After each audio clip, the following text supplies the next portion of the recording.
I am Jake Chervinsky. I am Chief Legal Officer at Variant. I am here to talk to you about tokens versus equity, a better path forward. I will start by saying I do think that you should launch tokens, and that's what we're going to be talking about a little bit today, how to do that in a better way than we have been doing before. Why are we here talking about tokens versus equity today? The reason is because our industry has been very confused about value accrual. The industry has developed a standard model in which we have two separate value accruing assets, tokens and equity, which often are in conflict with each other. And in large part, this is because of regulatory pressure from the old SEC under Chair Gary Gensler.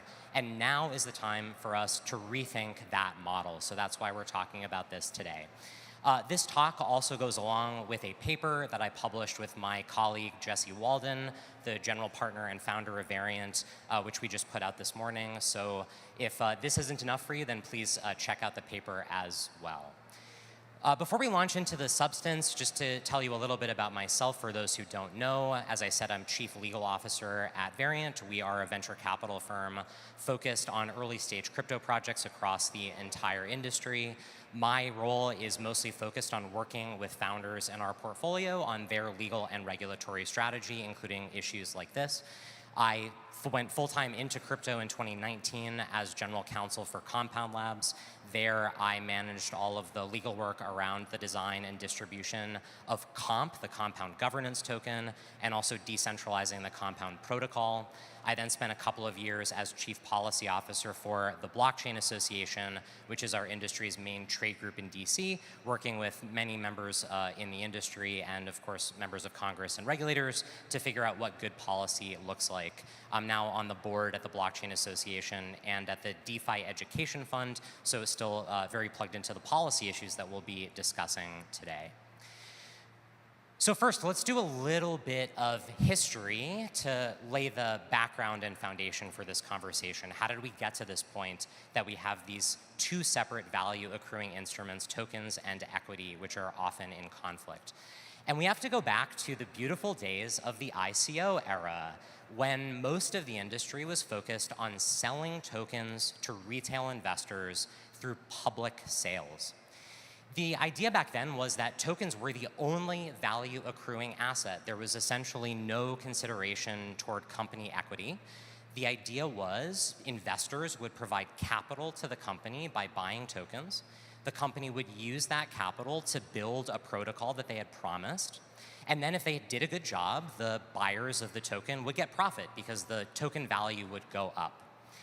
And unfortunately, the Securities and Exchange Commission, the SEC, did not love ICOs. They basically said all of these public token sales are unlawfully unregistered investment contracts and have to stop. So the SEC cracked down on that model. The industry's reaction was to adopt this two-asset model in which companies moved on from ICOs, doing public token sales, and instead did private equity sales to accredited investors or other institutions like venture capital firms. They sold equity in their company, often along with some right to future tokens in the form of a token warrant is the general standard. The company would then use the capital that it raised in that Regulation D compliant offering to build a protocol, would then launch a token after the protocol development was complete. But here's where the problem came in. The SEC's interpretation of the securities laws essentially was if the company exerts any ongoing efforts at all to bring value to the token after it has been publicly distributed, then the token is a security. And what this meant was after companies finished protocol development and launched a token, they essentially had to walk away from the protocol that they had developed. They had to pivot to building proprietary products and services that would accrue value to their equity instead of the token. And in order for protocol development to continue, they had to turn over control of the protocol to a DAO, to the token holders themselves, who were supposed to manage ongoing development from that point forward without any involvement of the company whatsoever. Often this was done through a foundation, like a Cayman Foundation, that would try to organize that development. And unfortunately, that model did not work very well. There are a few reasons for that. One is, obviously, it misaligned incentives between the company and the token holders. Now the company that had built the protocol had to, because of regulatory pressure, stop working on it and accrue value not to the token, but instead to their shareholders, to whom they owed fiduciary obligations. And of course, they owed no such fiduciary obligations to token holders. Also, governance wasn't really that great at keeping protocols commercially competitive. There are plenty of things that decentralized governance is very good at. I think that DAOs are a very interesting and innovative type of structure. One thing they are not good at is making very rapid daily decisions about upgrades and parameter changes and token allocations and those kinds of decisions. So governance proved to be pretty inefficient and ineffective in this governance maximalism mode where the token holders had to make every single decision through full consensus. And then also, this was designed as a regulatory compliance strategy, but the SEC basically didn't buy it. They said, we don't think that this is compliant either. We still think these tokens are securities. We're still going to investigate these companies and force them to spend so much time and so much money defending against threatened enforcement action that they might go out of business or go bankrupt anyway. So this model, unfortunately, did not work. Thankfully, it does not have to be this way. And the reason for this, in part, is because the new SEC is not like the old SEC, right? Gary Gensler, thankfully, is gone. And this is a good moment for me to give you my disclaimer. I am a lawyer, but I am not your lawyer. I am not here to give you any legal advice. If you are working on your own tokens, you need to get your own advice of counsel. But I do think it's fair for all of us to say the current SEC is not engaged in a campaign of regulation by enforcement against the industry. And they have a very different view of the application of the Howey test to tokens than the prior SEC did. They're also working on some new developments in rulemaking, and I'll talk about that in a little bit, but there is a new opportunity to rethink this two-asset model. So what are we going to do now? And it seems like the beautiful chart that my communications team put together is not showing on this slide, so hopefully that'll come through later, but let me describe for you the core insights that we at Variant have learned from having these conversations with our founders and others in the industry. The core insight is tokens should accrue on-chain value, and equity should accrue off-chain value. Let me say that again. Tokens are for on-chain value, equity is for off-chain value. And the reason for this is because tokens are unique in their ability to provide token holders with self-sovereign ownership of digital property, of on-chain revenue, on-chain assets, on-chain infrastructure. That really is the core innovation of a token on a public blockchain. It allows the holder to own digital property without relying on some trusted third party and without resorting to the legal system in order to enforce their rights. And what this means is token holders are uniquely capable of owning and controlling on-chain value. That is revenue that lives and flows on-chain, where the token holders can own and control that value, again, without relying on the original creator of a protocol in order to get the value that is flowing on-chain. Off-chain value is different. When there is a company that builds some off-chain product and they are earning revenue that goes into their bank account, or they have some service contract with some third party that is paying them directly for some off-chain service that they provide, that value does not belong to token holders.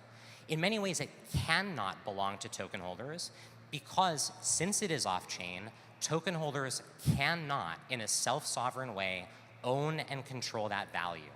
The only way for them to get that off-chain value is to rely on the company to deliver it to them in a way that implies a securities-like relationship, which we'll talk about in just a second.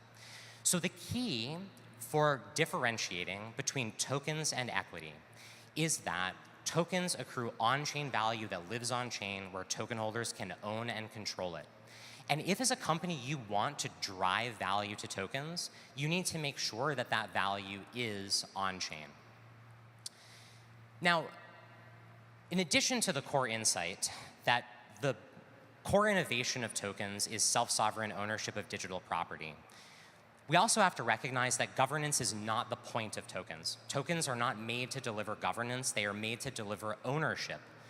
Governance in many ways is just a measure to account for the fact that some things cannot be automated, and humans have to remain in the loop in some way in order to keep these protocols running. But governance should be minimized, while ownership should be maximized. Founders should be trying, in general, to automate everything that they can automate and to reserve governance for things that they cannot automate. And even then, token holders do not need to exercise their discretion to make every single decision through governance maximalism, voting on every single change to every single fee switch every single day that there needs to be a tweak. Instead, governance can delegate that power back to the company or to some other third party, some other individual, some other group of people who can make that decision in a more effective and a more efficient way. As long as, going back to the point, token holders are ultimately in control. Delegation has been used before, but it has been vastly underutilized. And as long as token holders can oversee the decisions that a third party is making, change those decisions, reverse them, or revoke delegation, there is no reason why token holders should not be able to delegate their powers over a protocol to some individual entity. Now, as I mentioned before, the important thing about this new model is to avoid a securities-like relationship. And this requires going back to the principles of why the securities laws might apply in the first place. In general, the securities laws are designed to address information and power asymmetries between an investor and an entrepreneur, where the investor's rights are in this company or the issuer of the security, and the investor is essentially at the mercy of the company or the issuer to do a good job. And if the issuer fails, then the stock, the security, is totally worthless. Tokens can be very different from this. Unlike securities, which provide rights in a company, tokens can provide power over on-chain infrastructure. And the difference between rights in a company and powers over infrastructure are extraordinarily important. A right in a company is something that can only be enforced in a court of law off-chain. It means essentially nothing except that the holder of the security can go to court and try to enforce their rights against the issuer of the security. If the issuer of the security no longer exists, those rights are essentially meaningless. Powers over on-chain infrastructure, like voting rights in a governance token, are totally different. They are not enforced by a court of law. They are instantiated in code. The holder of the token will have those powers regardless of whether the company that originally built the protocol exists or not. The company can go out of business. The token holder will still have exactly the powers that it had in the first place. And because of this, because the owner of a token that conveys true ownership and control over on-chain value does not need to rely on some off-chain company, then the holders of the tokens should not have a relationship with the company that implies the application of the securities laws. Now, this is another great moment for me to say, this is not legal advice. You should talk to your own lawyers about this. But what we will see, and what I can tell you from my work in Washington, D.C., is that this is the direction that policy is heading. We see this in the market structure bill that the House is currently working on, the Clarity Act, which describes a set of criteria that tokens will need to meet in order to be classified as non-security digital commodities. Those criteria do not focus on whether the company that created the token is exerting ongoing efforts to bring value to the token. It focuses on whether the company has control over the on-chain infrastructure, or whether instead the token holders are the ones who have that control.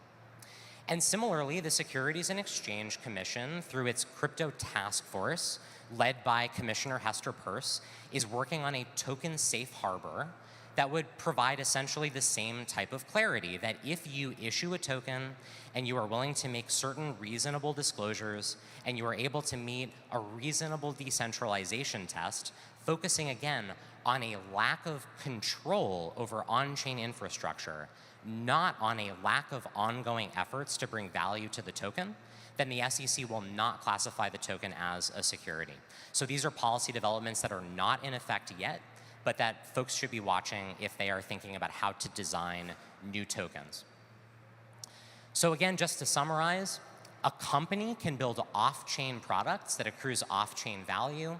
In that case, they owe a fiduciary obligation to their shareholders to accrue that off-chain value to equity. But a company can also build a protocol that conveys to token holders true and ultimate ownership and control over on-chain value. And the company can continue to generate on-chain value, and that value can be driven to token holders. Now, some founders will say, I don't want to build off-chain products. I don't want to generate value for equity. I only want to have a token. The only asset that should accrue value is the token. All value should live on-chain, and all value should accrue to the token. And this is the one asset model, all token, no equity. And this is something that I think we're going to see happen more and more. There are a couple of big benefits to the one asset model. It provides essentially perfect alignment between the company and the token holders. There is no question that the company is solely focused on bringing value to the token. There is no equity for them to bring value to that would compete with the token.